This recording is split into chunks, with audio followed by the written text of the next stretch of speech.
감사하신 하늘에 계신 아버지, 거룩한 안식일, 저희들의 영혼을 아버지께 고정시킬 수 있도록 은혜 주시니 감사드립니다. 건강의 염려로 불안한 시기에 건강 세미나로 우리 영혼을 채워주시니 더욱 감사드립니다. 하나님 아버지, 비대면으로 각자 처소에서 예배를 드리지만 함께하여 주시고 예전처럼 모두 함께 모여서 예배 드릴 수 있도록 도와주시옵소서. 하나님 아버지, 저희들 은혜로 살게 하여 주시고 때를 따라 단비를 내리셔서 형통한 삶을 주신 것 감사드립니다. 거룩한 안식일, 저희들의 마음이 세상에 속하지 않도록 성령님 저희들 마음에 계셔서 무엇을 하든지 어디로 가든지 지도해 주시고 인도해 주시옵소서. 내가 속히 오리니 지체하지 않으시리라고 하신 말씀 잊지 않고 늘 마음 중심에 하나님을 모시고 사는 저희들 되게 도와주시옵소서. 말씀을 주시는 정주희 전도사님께 함께해 주시기를 바라오며 우리를 죄에서 구원하신 예수 그리스도의 이름 받들어 간절히 기도드리옵니다. 아멘. 성도 여러분 안녕하십니까? 행복한 안식일 예비일입니다. 저는 오늘 저녁 내가 약한 그때의 강함이라는 주제로 성도님들과 말씀을 나눠보고자 하겠습니다. 저희가 오늘 저녁 한자리에 있지는 않지만 하나님을 그리고 우리 서로를 사랑하는 시간이 되기를 간절히 기도합니다. 먼저 하나님의 말씀 고린도후서 12장 9절에서 10절을 다 함께 보시겠습니다. 고린도후서 12장 9절에서 10절입니다. 제가 읽도록 하겠습니다. 내게 이르시기를 내 은혜가 내게 족하도다. 이는 내 능력이 약한 데서 온전하여짐이라 하신지라. 이러므로 도리어 크게 기뻐함으로 나의 여러 약한 것들에 대하여 자랑하리니 이는 그리스도의 능력으로 내게 머물게 하려 함이라. 그러므로 내가 그리스도를 위하여 약한 것들과 능욕과 궁핍과 핍박과 곤란을 기뻐하노니 이는 내가 약할 그때에 곧 강함이라. 자, 이 사진을 보시면 이게 무엇인지 아시나요? 아마 뭔지 정확히는 모르시더라도 한 번쯤은 다 본 적이 있으실 것입니다. 바로 웃는 기와라는 것인데요. 이 기와가 무엇을 할 때 쓰는 것인지 아시나요? 바로 신라시대 때 집을 짓고 그 위에 기와를 올릴 때 이렇게 웃는 기와들을 하나하나 박아서 지붕의 역할을 했던 것이라고 합니다.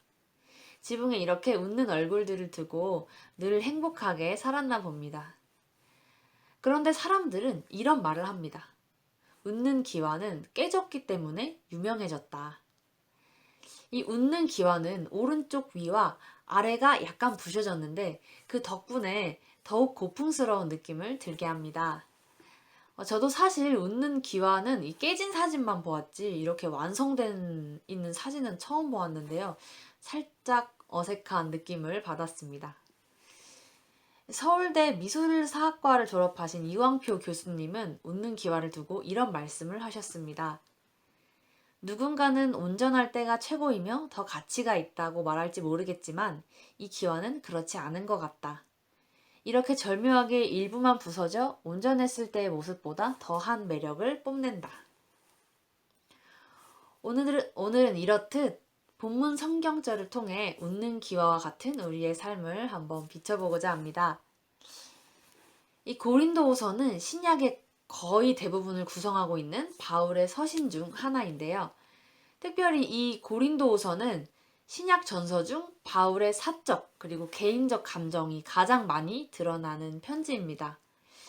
왜냐하면 사도 바울이 고린도전서를 쓴 이후에 교회들과 갈등이 굉장히 많이 생겨났기 때문입니다. 그 이유는 이 고린도후서의 여러 부분에서 등장하게 되는데요. 사도 바울의 전도 여행 계획 변경에 대한 비난으로 시작하여 옛날에 그리스도인들을 박해하던 자가 대체 무슨 자격으로 사도의 일을 하는가? 또한 바울의 외모가 마음에 안 든다. 글은 잘 쓰는데 말은 너무 못한다. 등등 정말 많은 부분들로 바울과 갈등을 빚게 되었습니다. 실제로 사울은 스데반을 돌로 쳐 죽이는 것에 동의한 사람이었으며 회심하기 전에 그리스도인들을 박해하고 죽였던 사람입니다. 그것은 바울 본인도 바울 서신의 여러 군데에서 인정하고 참여하는 부분이었습니다. 또한 사도 바울의 글은 굉장히 힘이 있지만 실제로 말로 전하는 것에는 부족한 부분이 많았음을 우리는 성경을 통해서 알 수 있습니다. 그런 그를 인정하지 못하고 그의 사도권을 손상시키는 무리들이 아직 남아 있었기 때문에 사도 바울은 고린도 후서에서 자신을 변증하는 편지를 쓰게 됩니다. 특별히 12장에서는 사도 바울도 자신에게 있는 허물을 벗어지게 해달라고 무려 3번이나 기도를 했다고 자백을 하고 있는데요. 그것은 바로 육체의 가시라고 합니다. 많은 사람들은 이것을 눈의 질병으로 추측하거나 심리적 고통으로 인한 우울증과 두통이라고 하는 사람들도 있습니다. 아무튼간 이 육체의 가시는 바울의 삶에 큰 방해가 되었고 그는 그것을 위해 진지하고 간절하게 하나님께 이것을 거두어 달라고 기도를 한 것입니다. 그러나 그는 이 부분에 대하여 오늘 본문의 말씀과 같이 말합니다. 내게 이르시기를 내 은혜가 내게 족하도다. 이는 내 능력이 약한 데서 온전하여 짐이라 하신지라. 이러므로 도리어 크게 기뻐함으로 나의 여러 약한 것들에 대하여 자랑하리니 이는 그리스도의 능력으로 내게 머물게 하려 함이라. 그러므로 내가 그리스도를 위하여 약한 것들과 능욕과 궁핍과 핍박과 곤란을 기뻐하노니 이는 내가 약할 때 곧 강함이라. 주님께서 바울의 간구를 거절하신 이유는 당연하면서도 또 한편으로는 역설적이라고 할 수 있습니다. 바울이 인간적인 약점이 없었다면 그의 사역이 그 자신의 능력으로 잘못 이해되어 교만할 수 있으며 다른 사람들이 그를 신처럼 떠받들었을 것이라고 성경은 말합니다. 그러나 그가 약점을 지님으로써 자신에게서 나타나는 능력이 오직 하나님에게서 비롯되었음을 자각하게 되어 겸손하게 된 것입니다.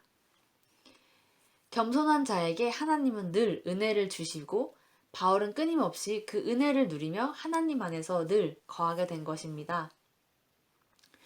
또한 바울은 고린도 후서 12장의 서문에서 나를 위하여는 약한 것들 외에는 자랑하지 아니하리라고 말하며 자신의 약함을 사람들에게 자랑할 것이라고 말합니다. 바울은 어째서 자신의 약함을 자랑한 것일까요?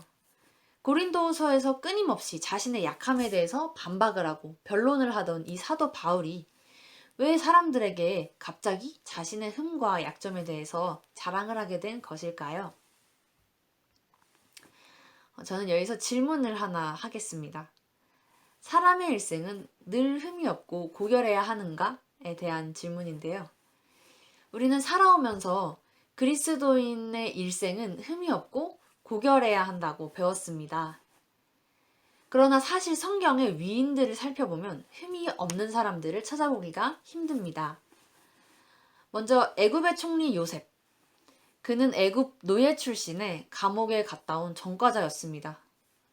또한 다니엘은 바벨론의 총리이지만 이스라엘에서 끌려온 포로 출신이었고 왕의 명을 어겨 사자굴에 던져졌던 사람입니다. 예수님이 선택하셨던 12제자 또한 사회에서 인정받지 못하던 천한 사람들이었습니다. 60만 이스라엘 백성들을 이끌고 출애굽했던 모세는 사람을 죽였던 살인자였고 이스라엘의 성군 다윗 또한 간음과 살인을, 예수님의 발에 향유 옥합을 부었던 마리아는 창녀 출신이었습니다. 마지막으로 오늘의 주인공인 사도 바울 또한 많은 그리스도인들을 핍박한 인물이었죠. 그러나 그들은 지금 우리의 삶의 큰 본이 되며 하나님의 사랑을 받았던 이들입니다. 하나님께서는 그들을 위해 사자의 입을 막아주시고 선지자를 보내주시고 꿈을 보여주시고 구원해 주셨습니다. 하나님께서는 왜 사람의 일생에 이런 흠들을 허락하시는 것일까요?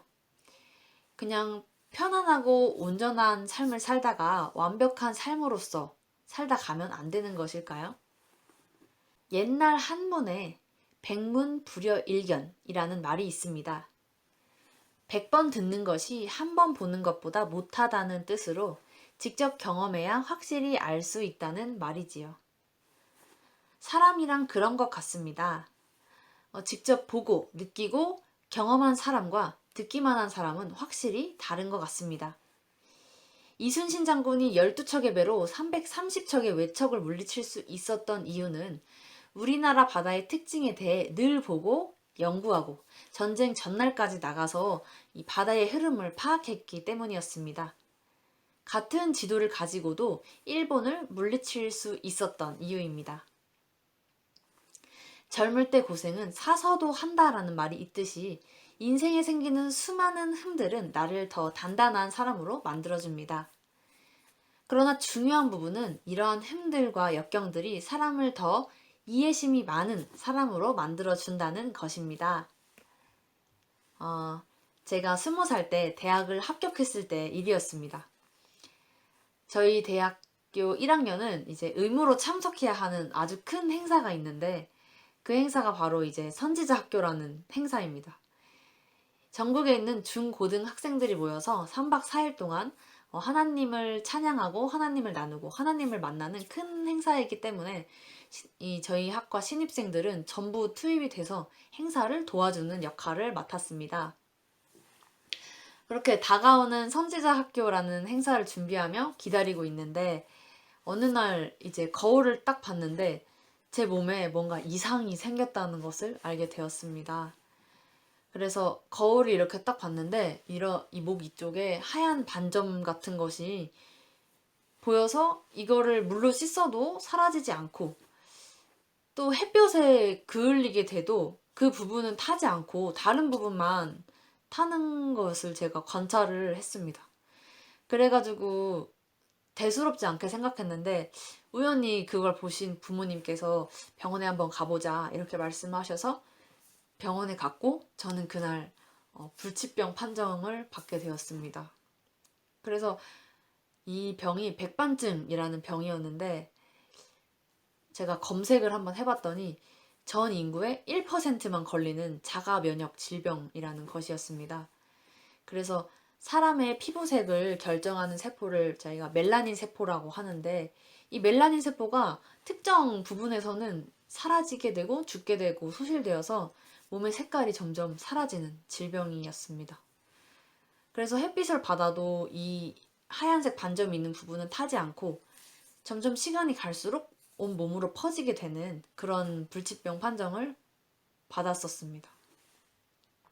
그래서 이제 막 대학생이 돼서 즐겁게 대학 생활을 기대하고 있던 저한테는 정말 사형 선고가 내려진 것 같은 느낌이고, 또 막 인터넷에 검색해 보니까 정말 너무 끔찍하다고 생각이 들어서 저한테는 이 병으로 인해서 남은 인생이 완전히 망해버린 것 같은 그런 생각이 들어가지고 결국 정신적 충격을 너무 크게 받아서 선지자학교 참석이 어려울 것 같다라는 판단을 내리게 됐습니다.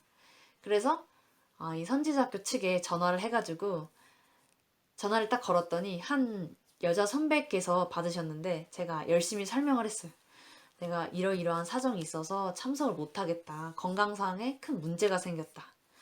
이런 말을 들으시더니 불같이 화를 내시는 거예요. 그래서 왜 안 되냐. 그래도 그냥 와라. 이렇게 말씀하셔가지고 제가 불치병 판정을 받았다. 이렇게 자초지종을 설명해 드렸더니 이렇게 말씀하셨습니다.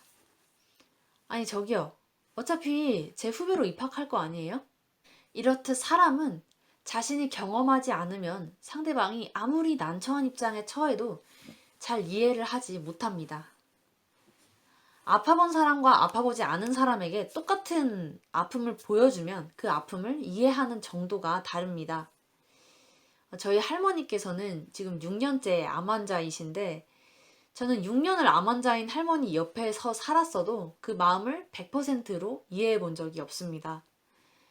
오히려 만난 지 1시간도 안 된 똑같은 암 환자이신 분께서 할머니의 마음을 더 잘 이해하십니다.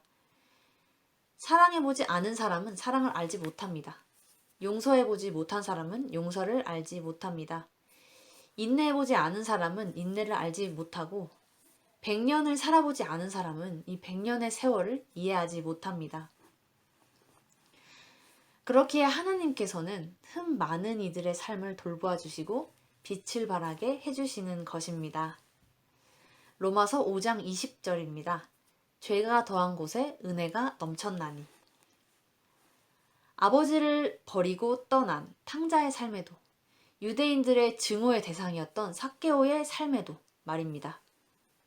세상에서 멸시받는 이들의 삶이 오히려 하나님의 사업을 하기에는 훨씬 더 가치가 있기 때문입니다. 그렇게 하나님께서는 가장 흠이 많았던 사울을 사도 바울이 되게 하셨습니다. 사도행적 12장입니다. 3일 동안 사울은 보지 못하고 식음을 전폐하였다. 이 심령의 고통의 날들은 그에게는 마치 여러 해가 되는 것처럼 보였다. 그는 거듭거듭 괴로운 심정으로 스데반이 순교할 때 그가 취했던 입장을 회상하였다. 그는 스데반의 얼굴이 하늘의 광휘로 빛났을 때까지도 제사장들과 관원들의 악의와 편견의 지배를 받고 있던 자신의 죄를 두려움으로 생각하였다. 슬픔과 상심 가운데 그는 자신이 가장 뚜렷한 증거들에 대하여 여러 번 눈과 귀를 닫았으며 나사렛 예수를 믿는 신자들을 잔인하게 핍박하도록 강요했던 일을 회상하였다. 사도 바울에게는 이 보지 못했던 3일이 자기 인생에 있어서 가장 깊고 길었던 고뇌의 시간이었을 것입니다. 자신이 살아온 생애를 거듭거듭 돌아보아도 하나도 잘했다고 생각되는 일이 없었을 것입니다. 자신의 동의하에 스데반이 돌에 맞아 죽었던 순간, 그리스도인들을 핍박했던 순간, 유대인들과 결속해 무고한 자들의 피를 흘린 순간들이 떠오르며 몹시 괴로운 나날을 보냈을 것입니다. 그러나 바울은 자신의 흠을 벗어던지고 죄인 중에 괴수가 되어 목숨을 다하기까지 완전한 하나님의 제자로 생을 마무리했습니다. 그리고 신약 성경에서 예수 다음으로 중요한 인물이 되었습니다.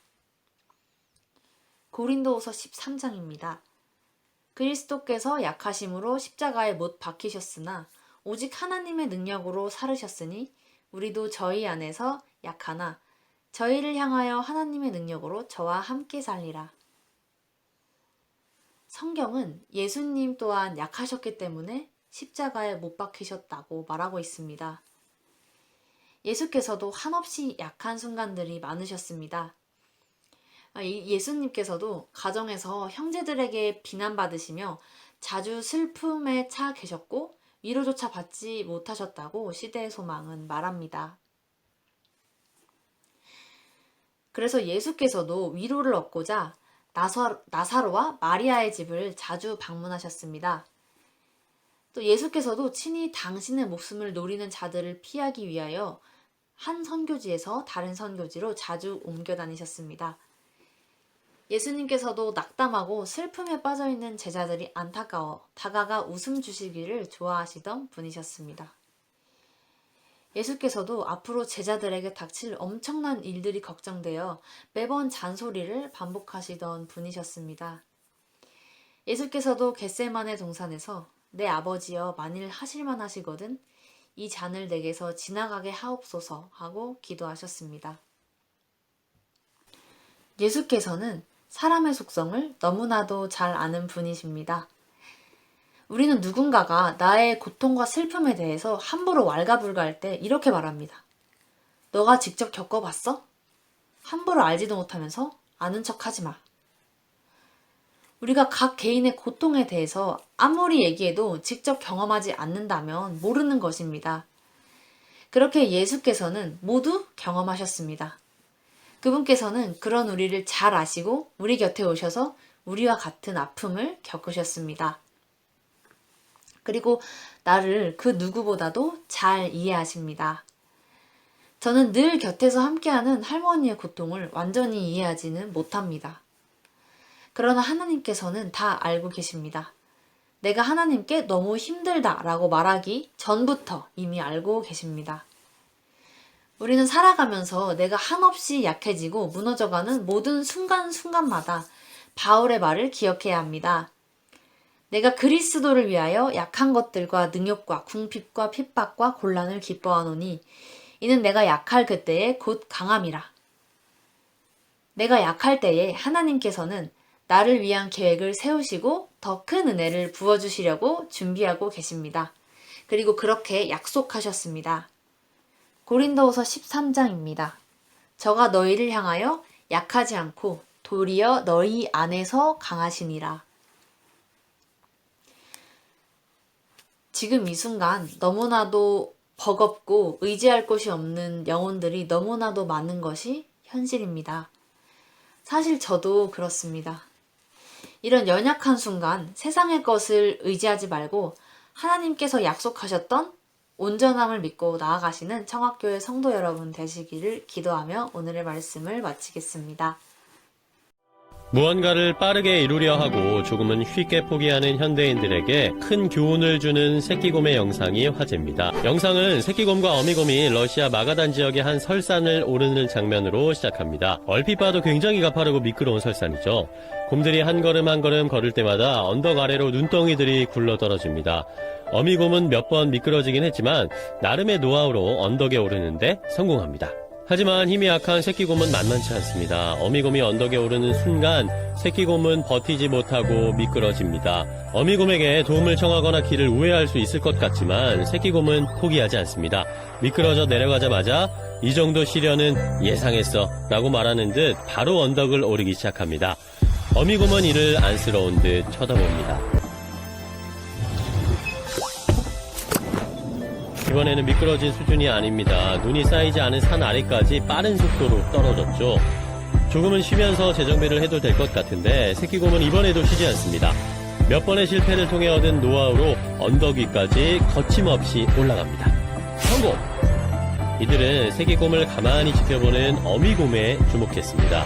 새끼곰이 스스로 언덕을 오르는 법을 익힐 수 있도록 지켜봐주는 어미곰에게서 바람직한 자식 훈육법을 발견한 것이죠. 이들은 정말 아름다운 인내심이다. 자식들이 스스로 배울 수 있도록 기다려주자.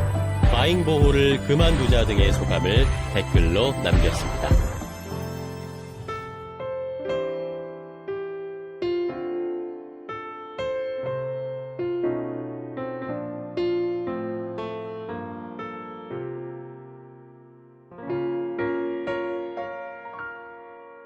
왜 나를 깊은 어둠 속에 홀로 두시는지 어두운 밤은 왜 그리 길었는지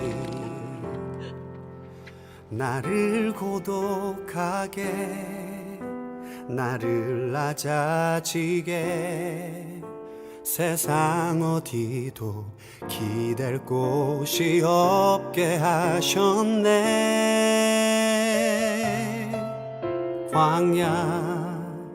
광야에 서 있네.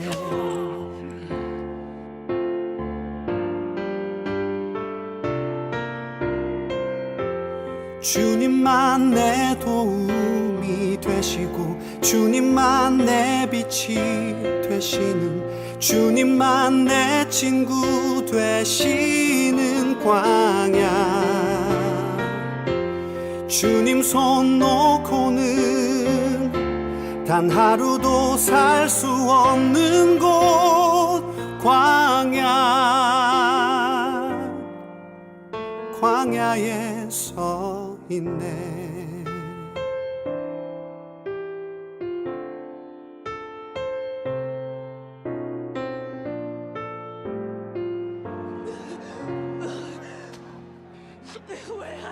왜 나를 깊은 어둠 속에 홀로 두시는지 어두운 밤은 왜 그리 길었는지 나를 고독하게 나를 낮아지게 세상 어디도 기댈 곳이 없게 하셨네.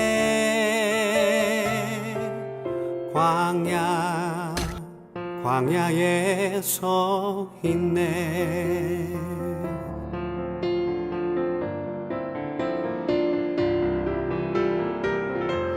주님만 내 도움이 되시고 주님만 내 빛이 되시는 주님만 내 친구 되시는 광야. 주님 손 놓고는 단 하루도 살 수 없는 곳 광야.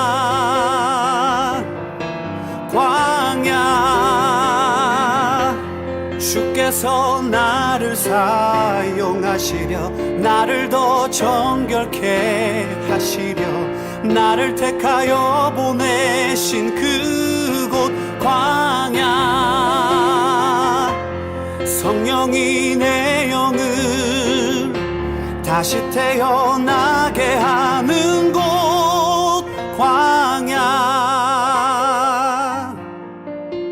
광야에 서 있네. 다 같이 기도 드리시겠습니다. 하늘에 계신 하나님 아버지, 오늘 이렇게 안식일 예배일 저희가 함께 하나님 나눌 수 있게 해주셔서 감사합니다. 저희가 오늘 바울의 생애에서 보았던 것처럼 저희 인생에 있는 흠들을 가지고 자책하는 것이 아니라 그 흠을 하나님께 가지고 나와서 죄 중에서 은혜를 내려주시는 하나님의 축복 더 많이 받고 그 사랑 안에서 살아갈 수 있게 도와주세요. 지금 이 상황이 안 좋아서 저희가 모두 각 개인의 집에서 예배를 드리고 있지만 하나님께서 더욱 축복하여 주셔서 이 가운데에서도 하나님의 사랑 늘 누리고 사는 저희가 될 수 있게 도와주세요. 예수님의 이름으로 기도드립니다.